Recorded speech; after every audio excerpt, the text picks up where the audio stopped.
I'm 40, I've logged 820 workouts, and tonight I pulled the heaviest deadlift of my life. Most people assume heavy lifting past 40 ends in breakdown, a torn tendon, a blown back, 6 months on the couch. Mine's the opposite. And the reason I can load this much weight right now, without injury, without breakdown, is the same reason my portfolio doesn't break when the market tries to tear it apart. Same principle, 2 systems, 1 rule that nobody teaches in either. Here's something most people in the gym don't know. Your muscles adapt fast, add training stress, and muscle tissue responds in weeks. Your connective tissue, your tendons, your ligaments, adapts at roughly 1/3 that rate. 1/3. So what happens when someone goes all in at the gym? They load the bar too fast, the muscles keep pace, the tendons don't, and then they're sidelined. 6 weeks, 6 months, sometimes longer. This is not a willpower problem. It's a rate of adaptation problem. The most common training injuries, rotator cuff, patellar tendon, elbow, aren't caused by being weak. They're caused by progressing faster than the connective tissue can handle. You don't get injured because you're weak. You get injured because you went too fast. When I started this 820 workout journey in August of 2022, I didn't have much equipment. A barbell, a 15-pound plate, a 35-pound plate. That's it.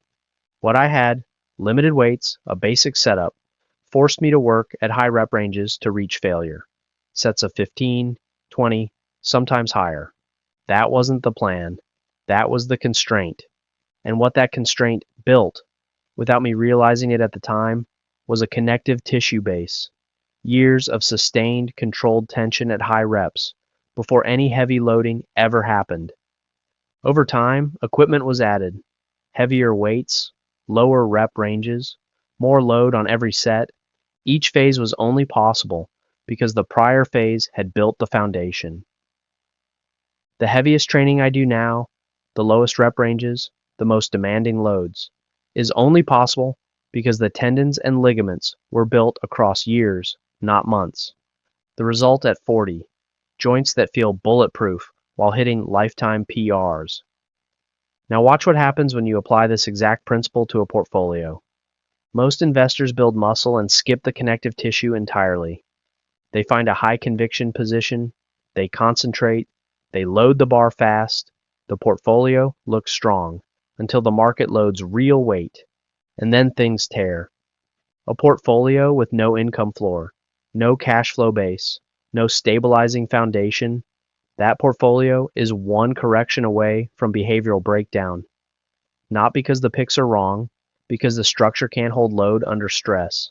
The income floor is the connective tissue, GPIX, GPIQ, QQQI, GRNI, TPAY. These aren't the exciting part of the portfolio, just like tendons aren't the exciting part of an athlete, but they are the load-bearing structure, the thing that lets everything else work. The growth engine, the concentrated, high-conviction positions, that's the muscle. Fast adapting, high upside, exciting, and completely unstable without the connective tissue underneath it. Here's how the sequential drip build maps to this principle exactly. I don't fund the growth engine first. I build the income floor one fund at a time, in order, until each position reaches what I call the self-sustaining drip threshold. Let me explain that term. The drip threshold is the point where the monthly dividends a position generates are enough to buy a new share on their own, without me adding a single dollar of fresh capital. That's the flywheel point. Past that line, the position compounds itself. I stop needing to feed it. It feeds itself. The order is deliberate. GRNI first, then QQQI, then GPIQ, then TPAY, then GPIX. Why that order? Higher yield means faster time to threshold. GRNI sits at the top of the yield stack, so it crosses the line first with the least capital. Once it's flywheeling, I rotate the entire weekly contribution to QQQI, then GPIQ, all the way down. Each one fully self-sustaining before capital concentrates on the next. This is forced periodization applied to capital allocation. You don't load the next phase until the prior phase has built the foundation. Most people try to build the income floor and the growth engine at the same time. Split contributions across everything. Parallel progress toward nothing. It's the portfolio equivalent of a beginner trying to max squat, max bench, and max deadlift in the same session. Spreading intensity across everything and building nothing. The sequential model means each fund crosses the drip threshold faster.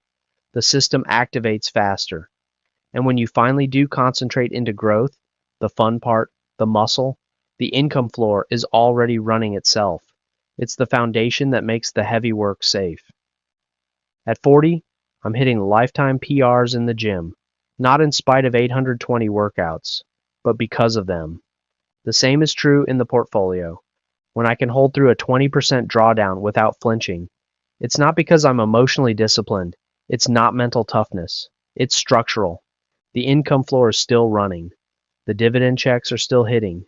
The drip is still reinvesting. And at lower prices, it's reinvesting more aggressively.